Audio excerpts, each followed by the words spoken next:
তারা যা কবরের টাকা মেরে খেয়েছে সেই কথা যদি আমরা জনগণের কাছে বলি তাহলে কি তাদের রাজনীতি থাকবে?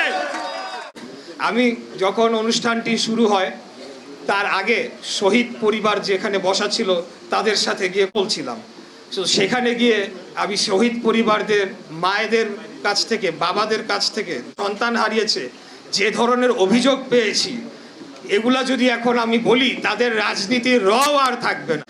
কয়েকদিন আগে আমি মাতুয়াইলে গিয়েছিলাম, সেখানে 17 জন শহীদ জুলাই শহীদদের পর রয়েছে, তাদের কবর আর কবর নাই, তাদের কবর কোনো রকম দেখা যায় ওইটা, অথচ এই প্রত্যেকটি শহীদের কবরকে পাকা করার জন্য, স্থায়ী করার জন্য বিগত অন্তর্বর্তীকালীন সরকারের সময় অবরাদ্দ করা হয়েছিল প্রত্যেকটি কবরের জন্য 2 লক্ষ টাকা করে। এখন কোনো জায়গায় 20-30 হাজার টাকা দিয়ে কোনো রকমে তারা সেই কবরগুলোকে করেছে, সেগুলো এখন ভঙ্গুর দশা, বেশিরভাগই আর না গিয়েছে। তারা যা কবরের টাকা মেরে খেয়েছে সেই কথা যদি আমরা জনগণের কাছে বলি তাহলে কি তাদের রাজনীতি থাকবে? এরকম অনেক তথ্য রয়েছে, কিন্তু আমরা বিভাজন সৃষ্টি করতে চাই না বিধায় আমরা এই জিনিসগুলা জনগণের সামনে নিয়ে আসি না।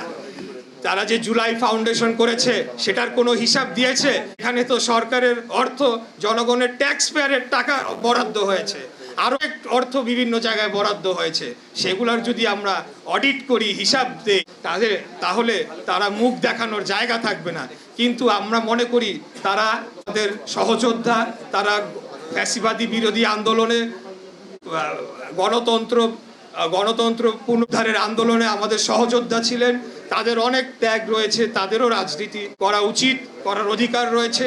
এবং আমরা চাই বাংলাদেশে একটা গণতান্ত্রিক রাজনৈতিক পরিবেশ থাকুক, যেখানে সকলে মিলে আমরা বাংলাদেশটাকে এগিয়ে নিয়ে পারি, যার কারণে আমরা কাদা ছোড়াছুড়ি করি না।